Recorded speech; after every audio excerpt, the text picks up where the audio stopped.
Thank you, Mr. Chairman, and thank all of you for being here. We appreciate this. This is extremely important, as you can well imagine. I want to start with you, Ms. Frederick, and it's kind of just a general question. I think you all realize that we want to keep free speech. With Democrat, Republican, I don't think there's any difference. If you're an American, that's one of the greatest freedoms that we have, and we value that freedom. We all want to keep that, and it is important. But I want to ask you, Ms. Frederick, we also want to ensure that one's free speech is not subject to any kind of political bias, particularly if it's supposedly fact checkers who have a bias against conservative thought or any thought, whether it be conservative or liberal. We just don't want that bias, and it's such a, this is not easy what we're trying to do here.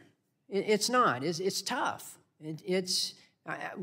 We want free speech, but holy cow, something's got to give here.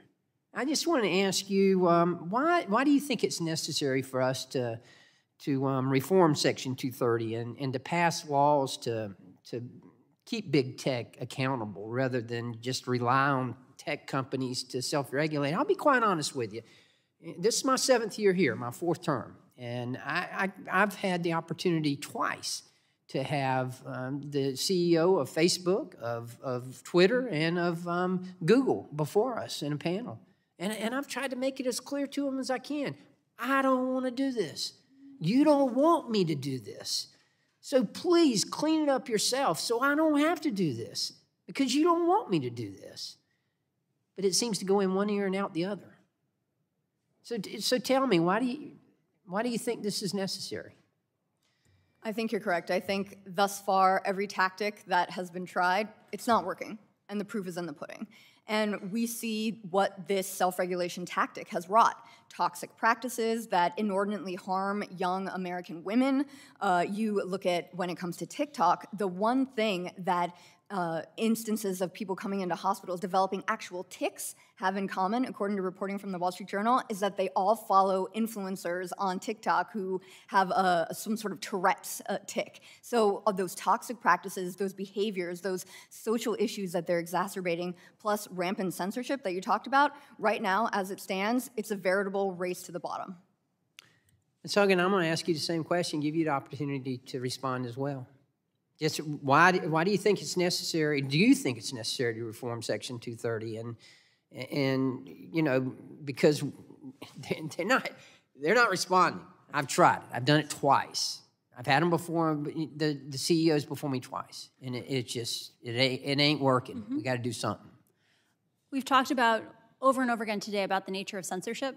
The thing that I think we need to figure out something to change the incentives is Facebook knows lots and lots of solutions that aren't about picking good or bad ideas. That's what we've been arguing a lot about today, is them picking out ideas.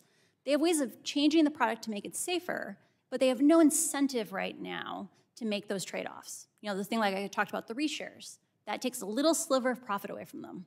And they keep not doing these things or not telling us about them because their only incentive is profit. We need to do something to change the incentives that these companies... Is that truly their only incentive? Profit? I think they do face, liability, right? Like they have a fiduciary duty to their shareholders. A lot of the things we're talking about here are trade-offs between long-term harms and short-term profits, right? I think genuinely good reform of Facebook will make it more profitable 10 years from now because fewer people will quit. But when you look on a short-term by short-term basis, they're unwilling to trade off these slivers of profit for a safer product. Okay. I want to get to this one final question. I'm running out of time here.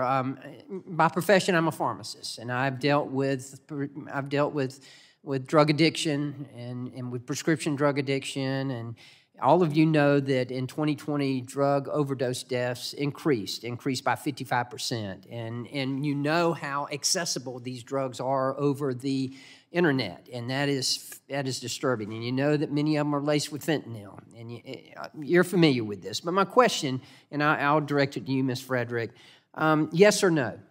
Would this proposal theoretically, the proposal by the big tech platforms on the sale of illegal drugs on their platforms, and one of the proposals that Republicans have put forward is to carve out Section 230 liability protection for illegal drug trafficking on a platform. Yes or no? Do you think that would work?